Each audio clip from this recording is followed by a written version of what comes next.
Coming out of the cave, stepping into the truth, walking the land of the brave, return back with a new view. Shadows danced on the wall, they told tales of deceit. Once we hear the call, light and dark must compete. Be bold with golden. The story unfolds. Be bold until the truth has been told. Be bold.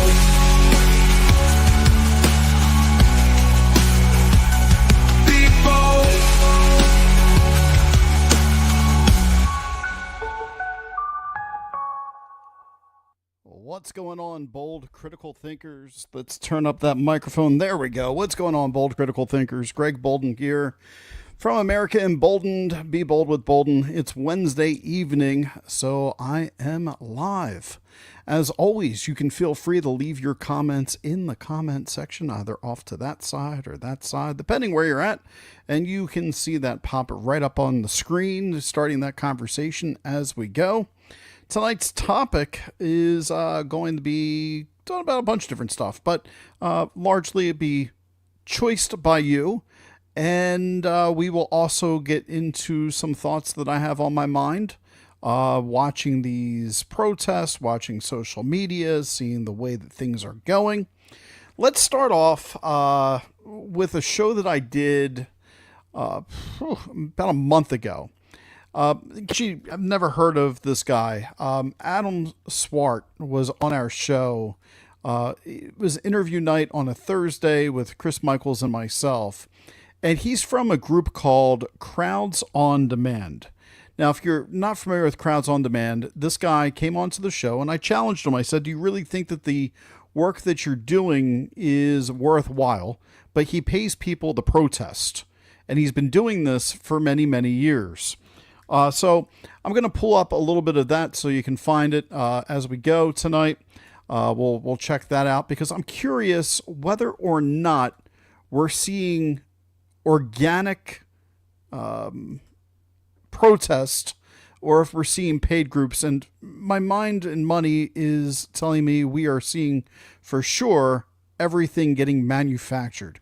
And I don't think it's accidental that this guy was doing the publicity tour, because he did our show and then about a week later he was on with Chris Como. And I thought that was really odd that this Crowds on Demand guy was doing this whole thing. And part of me was wanting to know, are we going to see him activating? And this is kind of a way of like letting us all know, hey, this is what's coming. Because that's certainly what it seems like looking back on it. So yeah, we'll get into that a little bit, whether or not these people are being paid to protest and film things in order, because I got to be honest, I just don't see the whole outrage from a protest standpoint, the way it's blowing up, to match the same energy that was being given. All this seems almost carefully curated in order to have people getting more and more angry about things as it goes. So that's part of this. The other thing that will be interesting is to touch base eventually here with Andrew Arnold from Invisible Inquiry. He's been mapping out all of this, and I know he was going to work on some of these organizations that are doing funding. I'm curious what's going to come up on his radar as far as who might be behind some of these things as well. So we'll get to that. But yeah, so here's the Adam Swart interview from just about, let's see, this is from April 21st. So I thought this was only a month ago. This is actually a little bit before then. All right, here we go. Share screen. There's my present. Here he is. Been bringing out 100, 200, 1,000, 2,000 people made a huge difference. I mean, what I always like to say is the same speech delivered to a crowd of 1,000 is not going to be received the same by a crowd of 10. Imagine Martin Luther King giving I have a dream speech to 10 people when wouldn't really have the same resonance, even though the beautiful words that he spoke were the same, right? So that's really the thing, is that so I saw that these opportunities, and not only to create rallies, but more effectively, actually the bigger bang for your buck was often protests, right? Because let's just say one candidate is having a rally with 2,000 people.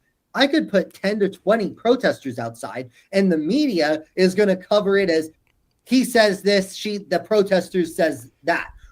This guy is manufacturing outrage and creating narratives that are not accurate whatsoever. So as you can see this. Yeah. And I think let's just get say into, let's see. Protests that are going on around the country, right?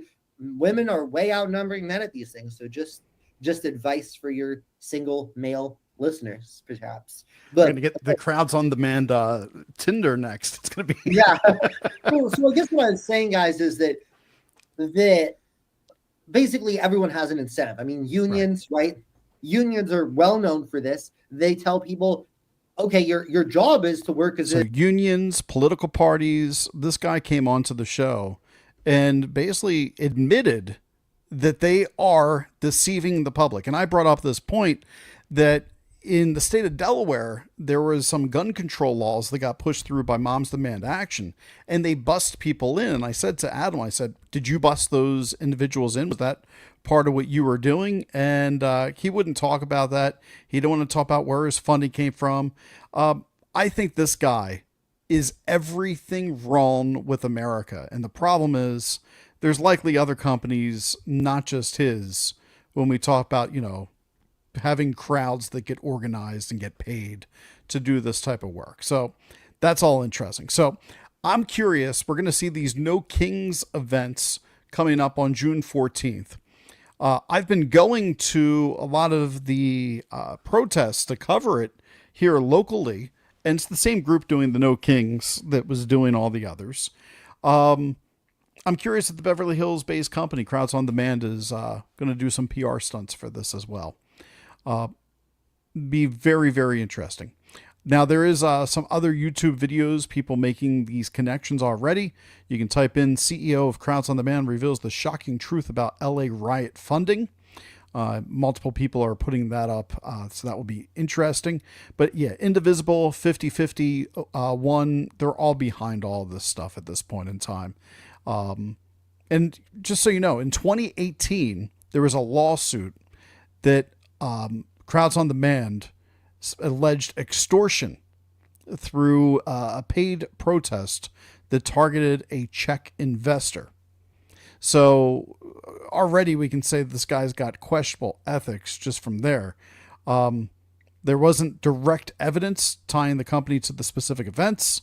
So those claims remain unconfirmed from that lawsuit, but Adam was very dicey in the way that he dodged the questions and dodged answers with everything.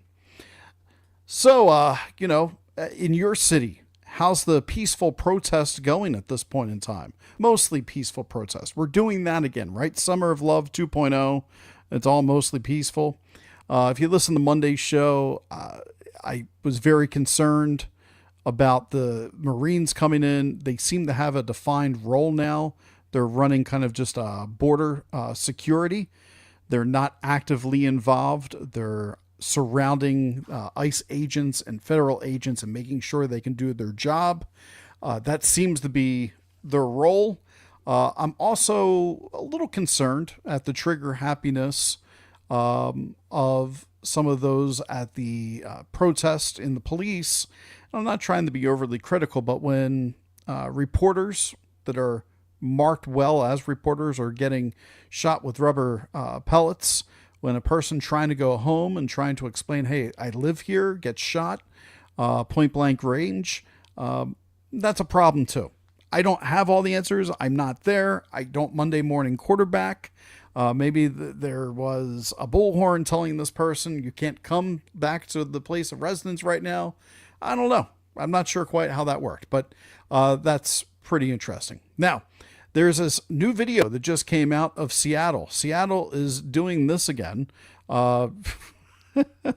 If you remember, Seattle actually gave up part of their city, much like Portland at one point during 2020. Looks like they're going to be doing that again. Here it is. As I watch the actions taken by federal law enforcement in California and along the West Coast, I am reminded of why I became a police officer. It is my job to support the rights of our community. Let me be clear. The Seattle Police Department does not engage in immigration enforcement activities.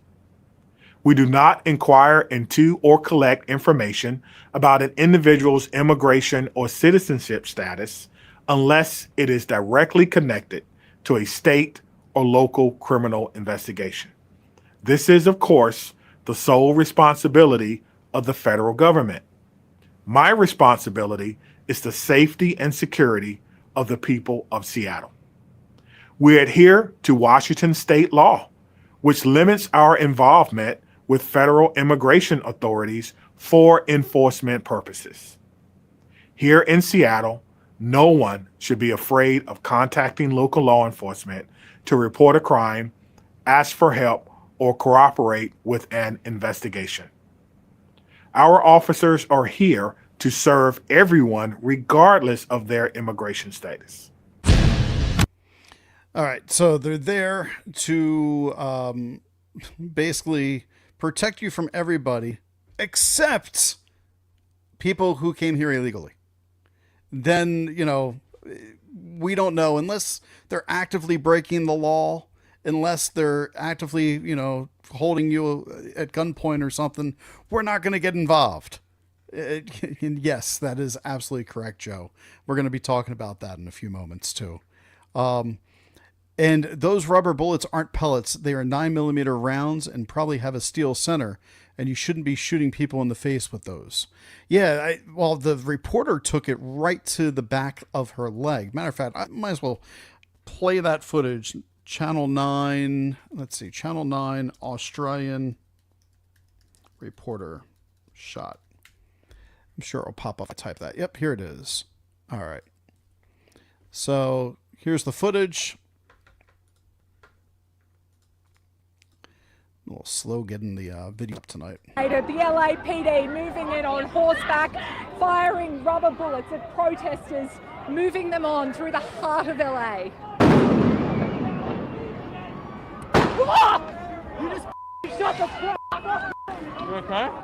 I'm good.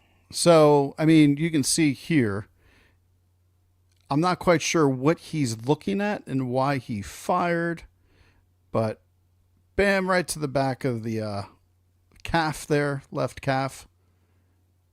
Back into the left, back into the like watching the JFK assassination. Yeah, I mean, I don't know what they were told, but it's very clear she's a reporter. Reporters should not be getting shot point blank there. That's not going to go over well. So yeah, that's part of what I was getting at. So yeah,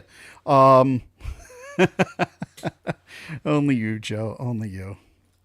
There's a shocking lack of compassion in this, which I am not cool with. You do not fire rubber bullets indiscriminately into a crowd.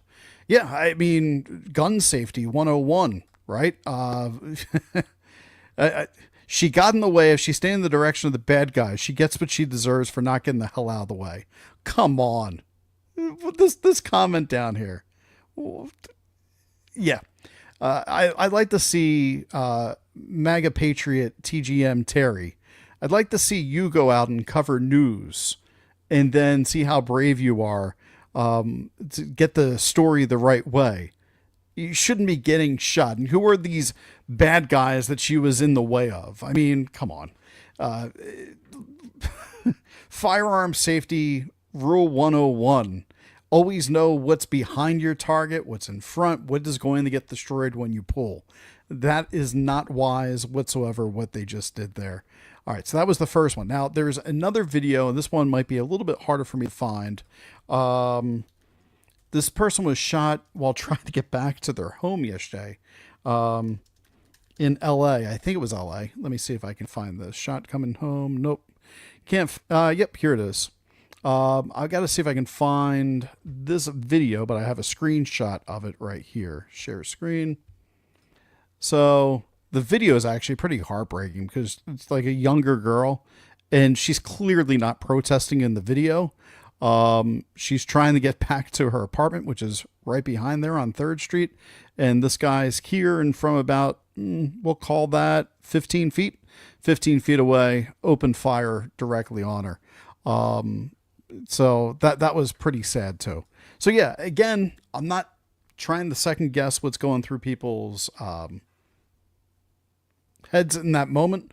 I don't know what they're seeing. So I'm just telling you that you better be careful because this thing's about to start popping and escalating rather quickly if we're not careful. Now, Joe had just made a comment about World War III. There was an interesting post that I think you guys should know about. First, there was some things going on Middle East. Okay. Where is the report that I always follow? I'm looking for this account. Where is it? I can't find it. All right. I will see Scent Defender normally. Yeah. Scent Defender. Here it is. Let me pull this guy's stuff up. This is a great account to follow, by the way. Always has pretty tiny and accurate information popping up. Open source intelligence monitor. But this person, according to the New York Times, Iranian military and government officials have already met to discuss the response to a potential strike by Israel, with plans involving an immediate counterstrike on Israel, utilizing hundreds of long-range ballistic missiles similar to their attack against Israel in October 2024. And then apparently United States was put on notice because they have been told Israel is now fully ready to launch an operation into Iran. And as a result, they evacuated the U.S. Embassy in Baghdad and the General Consulate in Erbil, as well as the departure of military dependents from the Middle East. U.S. officials are concerned that Iran could launch attacks against U.S. bases and assets in the region in response to the strikes against its nuclear facilities by Israel. This could be pretty crazy if that report is true, that they're looking to blow up Iranian nuke facilities, as Joe is putting down there as well. So that would be pretty interesting. So keep your eye on that too.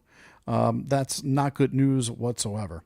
Rubber bullets are not paintballs. They are not lethal, but they do a lot of damage, and it's wrong to use them unless you are being directly threatened with an assault. And I agree with you 100% on that, Chip. Just so you guys know, Chip is a firearms expert as well and a ballistics expert. So when he is giving me any feedback there, I am listening to him 100% on what he's saying in that moment. So, yeah, there's that. So, what else? What else is going on? So let's check out some headlines, and also feel free to ask me what you would like me to, talk about. Predator drones. Do you see this one? The Predator drones are flying over top LA at this point in time as well.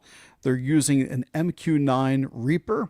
Normally you'll see that over Iraq and Iran.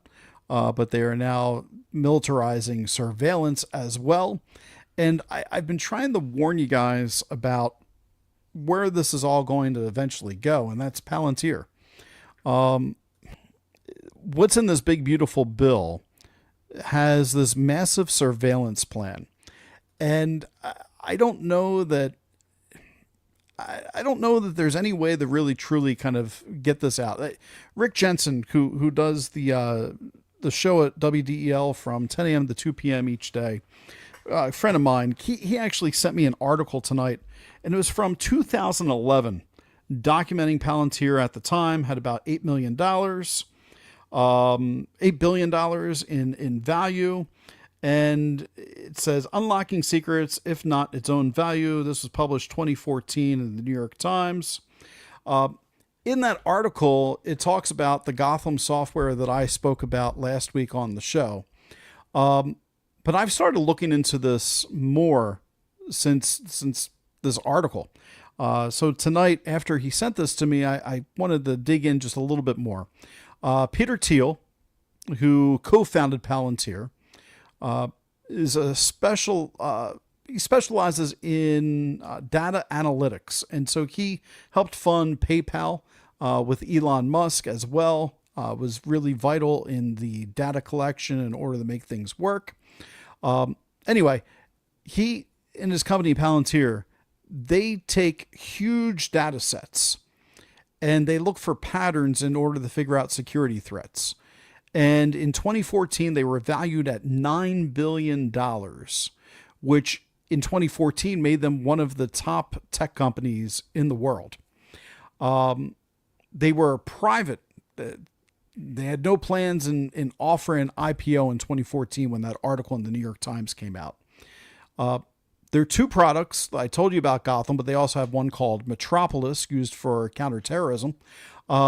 They were part of what tracked Osama bin Laden. So there's that as well. The company has largely operated in secret over time. Their workplace, they hire a lot of people.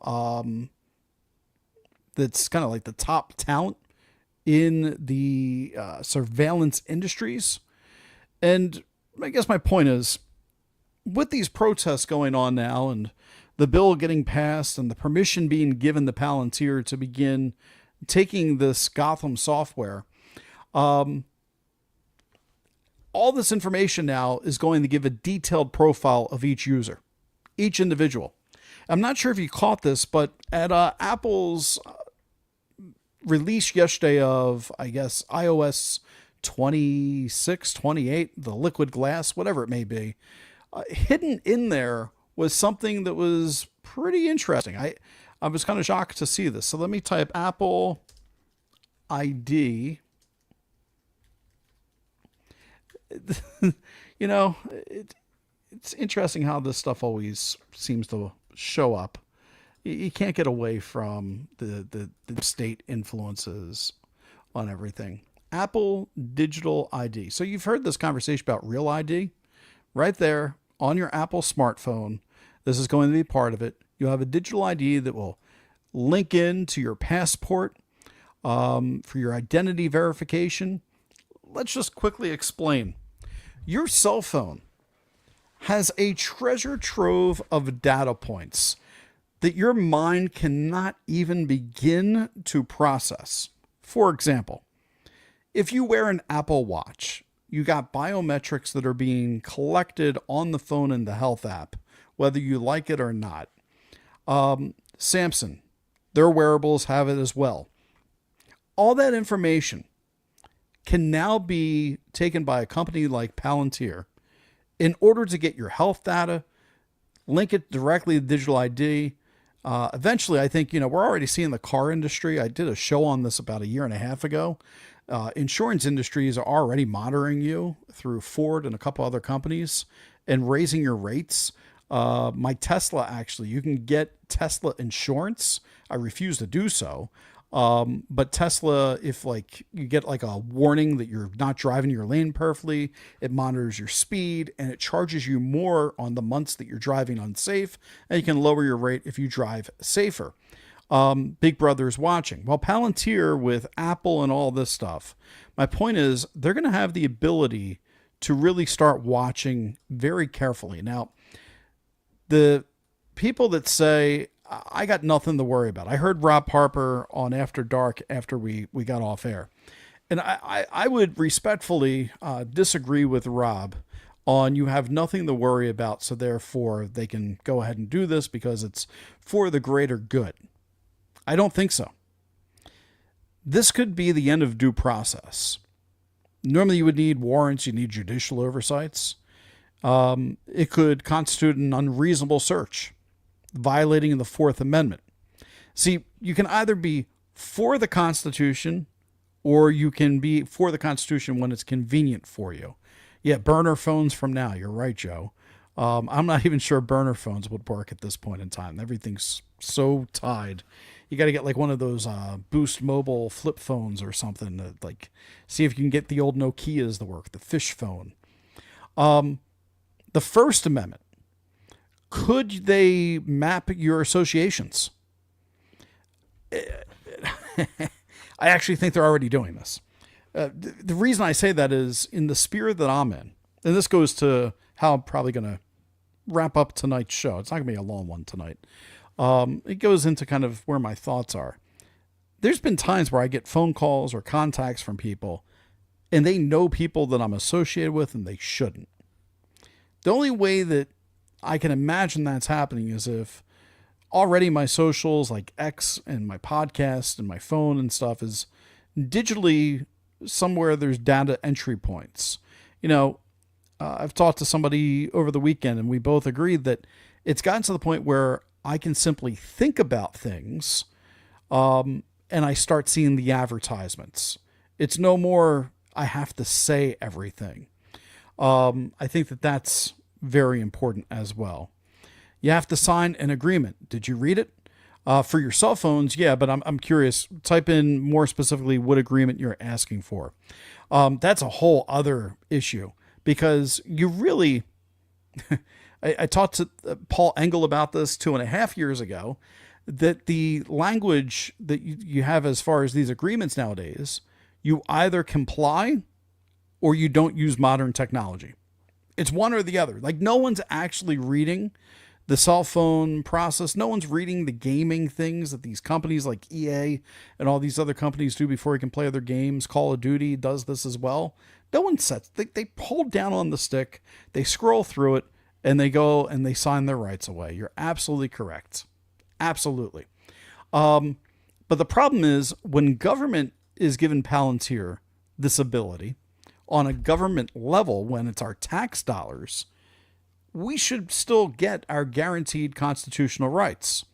They shouldn't be able to take this away with a vote of Congress and Senate and then installing it through the president. I have some real problems with that. You can profile people, and just because, like, okay, so Chip would probably be the first person. Chip, you might agree with this statement as well. Growing up, I lived a very clean and sober life, but my friends did not. I got friends that died of heroin overdoses. I should say we, because Chip and I both know a lot of the same people. I would be associated with those individuals, but I didn't touch any of that stuff. At some point in time, will they make wrong connections? So yeah, I think that's an interesting. And yep, you can buy the data with government money, and that's another problem. The government has gotten too damn big. But I just saw a thing, getting sidetracked here, but that's fine. Thomas Massey. Somebody was railing on Thomas Massey because they're saying, well, he never introduces any bills and gets things passed. What good is he? Get them out. Thank you, Thomas Massey. I am of the thought process that if you get elected, it should be your job not to add any more bureaucratic red tape onto the docket just to try to be relevant. Instead, stand up for what you believe in, challenge what we need to hear, tell us what others are afraid to tell us, and stand with principles. I don't care if you pass a damn bill the entire time you're elected. I want people that are going to stand on principles and put the Constitution first and not what is popular flavor of the night, the pie behind the display case. But too many people, they equate, especially in local politics, that if they get elected, then they have to put some type of legislation in. Sometimes there's enough laws already on the books. Just enforce those ones. That would be a great place to start. So yeah, I have a lot of questions about whether or not privacy rights, and I talked about this last week, but the First, Fourth, Fifth, and 14th Amendments, how much that they could be abused under this. All right. So the bigger connection is me talking to you. If someone doesn't like your speech, they can punish me for watching your show. Can't get a loan, can't get hired. Yeah, absolutely. If my show were all of a sudden to be salacious, it was getting to a point where the government was talking about it because they're like, can you believe what Bolden said yesterday? We completely disagree with him. And they pull a list of everybody who's commented, everybody who's associated with it. Well, that would be a problem, right? Then all of a sudden you would go after those individuals. And yeah, fairly certain they can figure out we aren't on opioids because we are still here. Yeah, that's true. Yeah, absolutely. That is very true. So yeah, Palantir, I have a major problem with that. The Apple thing started the show off tonight with Adam Swart, Crowds on Demand. Very curious whether or not he is involved in any of these protests. I think he is a horribly unethical human being making money off of dividing this country. Definitely have a problem with all of that. World War III, we talked about that with Israel possibly going to be attacking Iran. We're evacuating the embassies in case you guys missed that.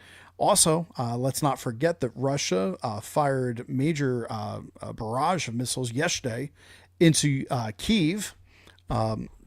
That was very interesting. Saw some huge shockwaves and videos that were coming out from that. The world is quite literally on fire in many, many places. Oh yeah, so these hats right here, AmericaEmboldened.printful.com. You can get a hat.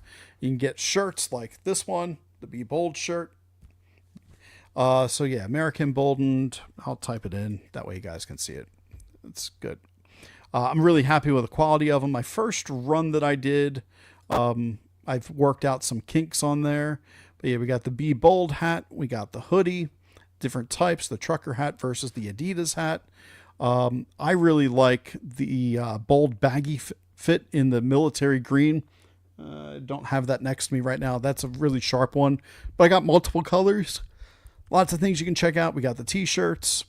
This one I really love too. This is my philosophical shirt. It's a Being in Search of Meaning shirt that looks really cool too. It's got some cool artwork on it. So yeah, if you'd like to support with some clothing, go to AmericaEmboldened.printful.me. True story. Some of my prices went down and a few of my products went up. If you buy American, the price went down because of tariffs. If you're buying some of the foreign stuff that's out there, tariffs did hit and added some extra cost to the products. I did not raise prices. I'm just taking it on my end. So you will not be impacted by that unless you're saving money. So that's the only thing there.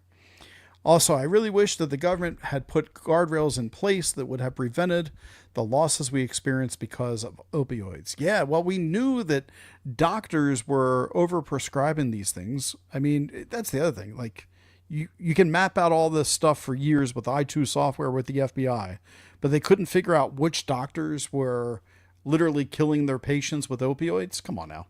Absolutely, they could. They look the other way. Maybe they will stop allowing the pharmaceutical companies to fund their campaigns. But yeah, right. That's not going to help. That's not happening anytime soon.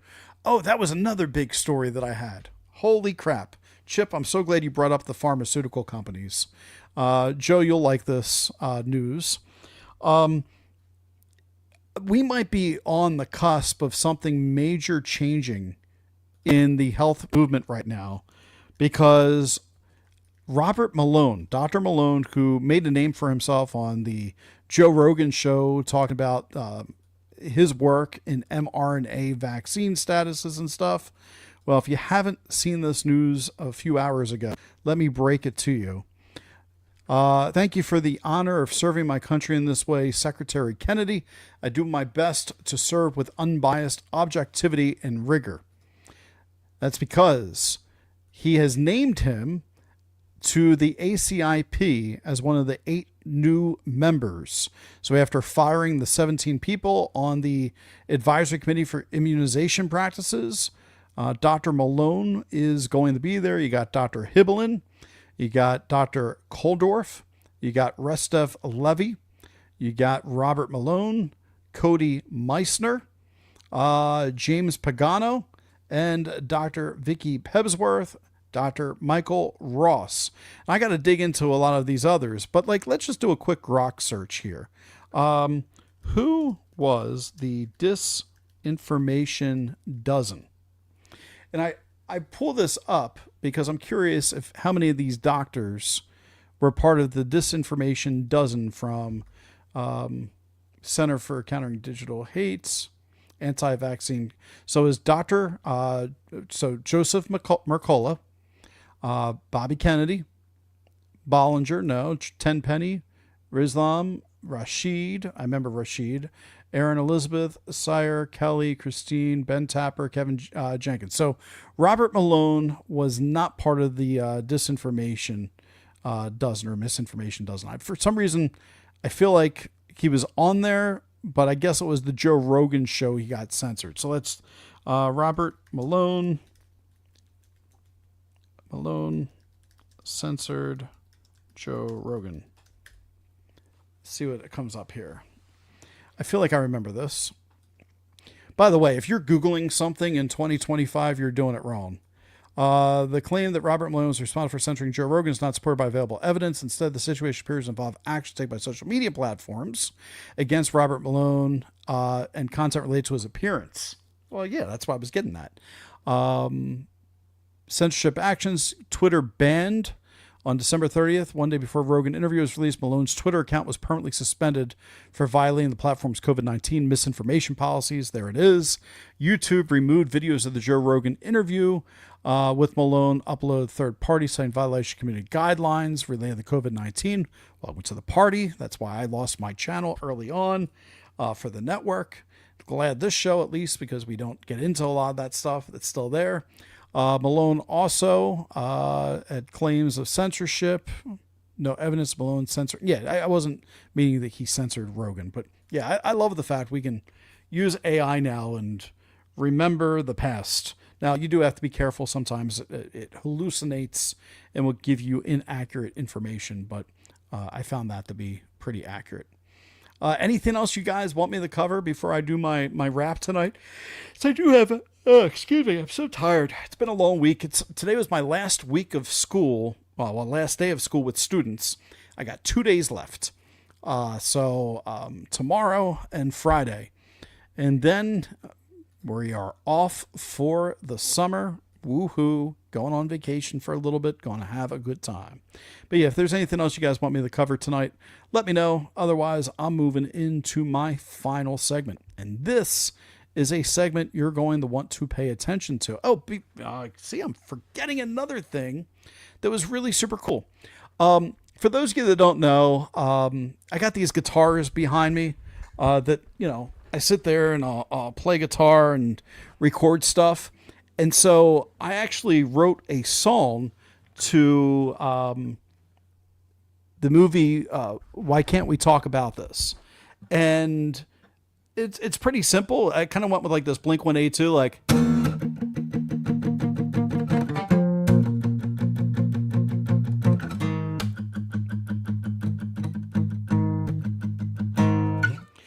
So I started running that out. I got a little drum machine that put over top of it, got out the bass over here, recorded that, recorded some vocals, and then I took Kit AI and I put a different vocal take over top of it because, quite honestly, I like my voice for some of the stuff that I do, but for the song specifically, I felt like it deserved something a little bit different. And so that song is releasing on Spotify, Apple iTunes, and everywhere because it was picked up as the official anthem of the movie. So it's going to be end credits and everything when it screens in the movie theaters. So I'm actually really excited. I've had music in movies before, but this is the first time in a long time. So yeah, if you haven't watched Why Can't We Talk About This by Rainy Media, rainymedia.com. It's also on YouTube right now. See if it stays. But go to rainymedia.com, check out that documentary. It's phenomenal. It will make you think a lot. Really well done. Good work there, but you'll hear my song and I'm pretty excited about all that. So yeah, that's cool. All right, let's get into it. So, I had recorded this a few days ago. My wife watched it and gave me some recommendations. She's like, I really like how, like, what you're addressing in this, but, you know, maybe you don't need to go into this. Maybe give yourself the challenge that you're giving other people. And as always, my wife is absolutely right. And this comes with a caveat at the end. My wife yeah, that's right. AI assimilates me. That's exactly what I've done, but it auto tunes my voice perfectly, which is awesome. Like I really enjoy it. What's cool is my friend Mark Chip. He's recorded me before for years. He played in a band called Red Number 40 with me. It was his band I joined, but then he recorded my other bands. He was immediately able to catch that it was my intonation and tone and stuff. He's like, oh yeah, like I can tell that's you. So I thought that that's a pretty cool thing. Like that to me is a very, honest and cool way to record music for now. Yeah. For now it's awesome. I like it. It is going to be weird when all of a sudden people just post songs as me, when I'm dead, if they choose to do. I'm not that big for people to actually give two shits about doing that, but you get the point. No one's like, you know what? We're bringing Greg Bolden's voice in for this one. No one's doing that. Anyway, I'm honored this guy put the song up there. So it's on my Facebook page. You guys can check it out. When it launches on Spotify and stuff, I'm actually going to start releasing a lot of the America Emboldened tunes that I've been doing. I'll put the Kamala Harris song up on Apple iTunes and everywhere else too. So people can go back and they can enjoy those things if they ever want to, for whatever reason. I don't know.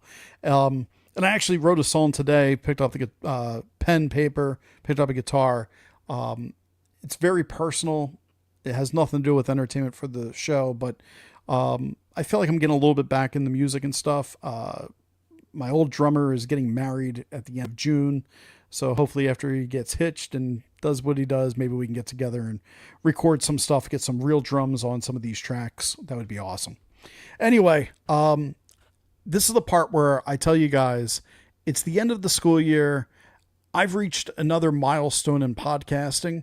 And I didn't realize that I had reached it. Normally I used to be really good at marking these things, but we're over 600 episodes. That's right. 600 episodes of America Emboldened. I'm not talking about like with Chris Michaels. I'm talking about me. Over 600 episodes that just I produced through the America Out Loud Network and through myself. Be Bold with Bolden and all the different brands. And I'm pretty darn proud of that.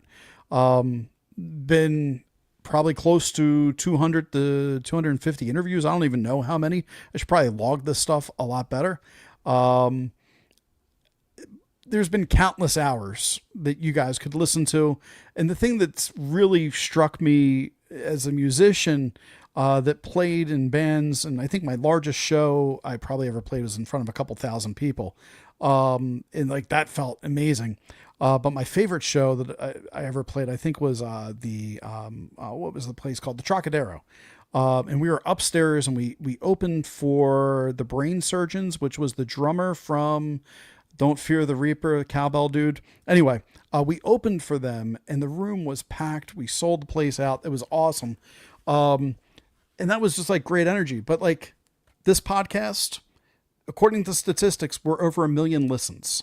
1 million listens between America Out Loud and America Emboldened. So that's mind blowing too. That's mind numbing. Like to see like a couple thousand people in a room listen to music, to knowing that so many people have actually found content. Like that's phenomenal. So I'm sharing all this with you because I want to celebrate the wins, because this show's been a chapter of my life that has turned into a defining one. A lot of people have found me through this, where, you know, I have a couple friends that are commenting right now that I've known for years. They know a different Greg Bolden. But, you know, for many other people, this is kind of the identity. But I want to talk to everybody, my friends that are watching, as well as the audience that's new friends that have found the show, or people that may be watching this later on if you're not live right now, or listening to the audio when I post it up on the podcast format. Look, when I started this show, I was doing this with children in a classroom with microphones, and we were having fun just talking about sports and stuff. And eventually we moved that to a podcast called The Outlet, where I was interviewing kids about their life and learning about the fact that I had kids in my classroom that were homeless. I had one kid that I interviewed that I never aired because I found out the kid was in the witness protection program. That was years ago, but like stuff is like wild, blew my mind doing this. And then when COVID hit, my wife made a comment to me tonight when she was reflecting on whether or not I should share some of these thoughts with you. She was like, "Hey, well, yeah, no, I'll get into that in a second. I'm kind of moving, my brain's all over the place, scattering how I want to say this. Anyway, my point is, she was making a point that I don't sit still well, and during COVID, I wasn't sitting still well, which is how this whole podcast that you're listening to now came to be. I wanted stuff to do. During that time, I had a very curious mind about what was going on. Matter of fact, there's a cool YouTube video, 50 days. What have we learned? I did, and I talked about kind of like how we were becoming zombies on lockdown. I've always felt that we should ask harder questions that other people don't ask. I love the beauty of complexity of life. Like the more messy a person is, the more I love that individual. Quite honestly, we're all beautiful messes, and in interviews, that's something I really have enjoyed, with the show. And then the other part, like I've had people on the show early on, this happened a lot more, that I really disagreed with. But I think that you would say that if you listen back to those episodes that I truly listened to them. And I think that's where the lesson that I've learned over the last 4 years of doing this is that if we listened more to the people that we disagreed with, maybe that could start to soften this divide in our country. If we could find more nuance and not just like, that's the way things are, maybe the nuance would bring us back. 'Cause I don't see a lot of nuance anymore. So I think finding content that's nuanced, with their stories brings a, humanity perspective. Like when Chip was talking about, this person getting shot with a bullet, from that close, even though it's a rubber pellet, saying like, hey, here's what's actually making that up. Like finding that compassion, helps make us a lot more open-minded. And I think that's what I still believe in. That's the part of podcasting that I've come to recognize that I need to have as part of what I do. I don't want to overstate this, but I'm curious, what do you guys think? Are we in some type of cultural moment right now? When you see kind of what's going on again, like Summer of Love 2.0, see these protests that all seem kind of curated. The world seems on fire and burning at times. Certainly we probably always had corruption, and now it's just a lot more transparent and on the front page because we can hold people accountable with social media and stuff. But I find for myself that the noise of all this stuff is constant. It's intense. And it's got my attention, and I'm sure your attention too. It's pulling all of us in 1,000 different directions. And then we're like, which fire should we put out first? What should we talk about? And so sometimes when we're overwhelmed with all this, when we take a step backwards or take just a step back and look at what's happening in front of us, that's the most honest thing that we can do. That's the best way to assess the pardon the language, the shit show that's in front of us all. So I'm telling you guys this because it's the end of the school year for me. I'm going to go on vacation on this weekend for some time, spend some time with family. And so I'm pressing pause right now. I'm not ending. I'm not walking away. I'm just pausing. I need to personally, because I was reading this comment on Rumble where a person's like, I used to really like you, Greg, but whatever you're doing with the show lately, like I'm not in tune with, I'm not jiving with it. And I'm not saying like that's where everybody is, but it was enough for me to reflect on that. Like what has changed for me? What do I need to recalibrate? What do I need to renew, to find that purpose for why I'm on this microphone and in this room in the first place?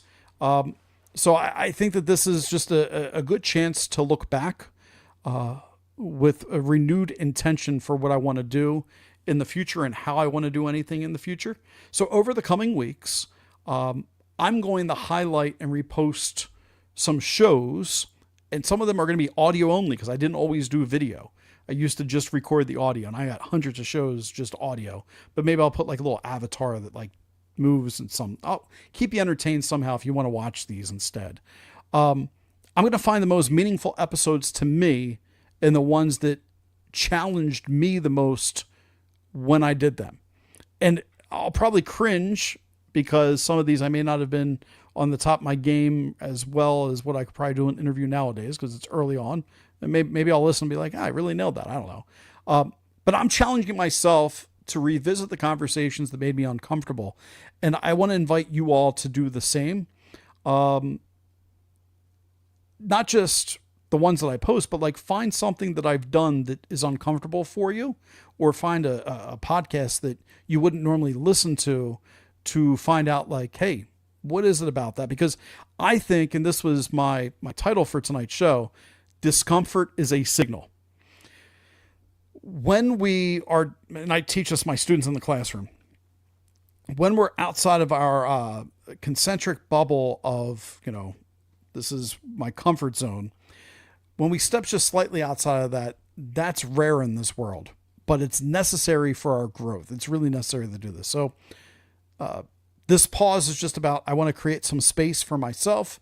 I've been going strong for a long time, 2020, doing this, and even before then. It's not just for my rest. I want to assure you that too. It's for my clarity. It's for making sure that I can pursue truth. And I think in order to do that, it requires some sound, but it also requires some silence. I got these things in my ears where I hear my voice beaming into my head, and I don't even know if that's healthy, hearing yourself talk so much each week. I think I need a little bit more introspection. And we are currently living in this time, and I've talked about this on the show. Everything's performative. Public dialogue, it's all about the performance of what's being put out there. I don't want my podcast to be performative. I don't want my personality to become that guy. I'm not interested in being that guy. And if I am, maybe I shouldn't be doing this. I want what I do to be more about affirmations than just exploration.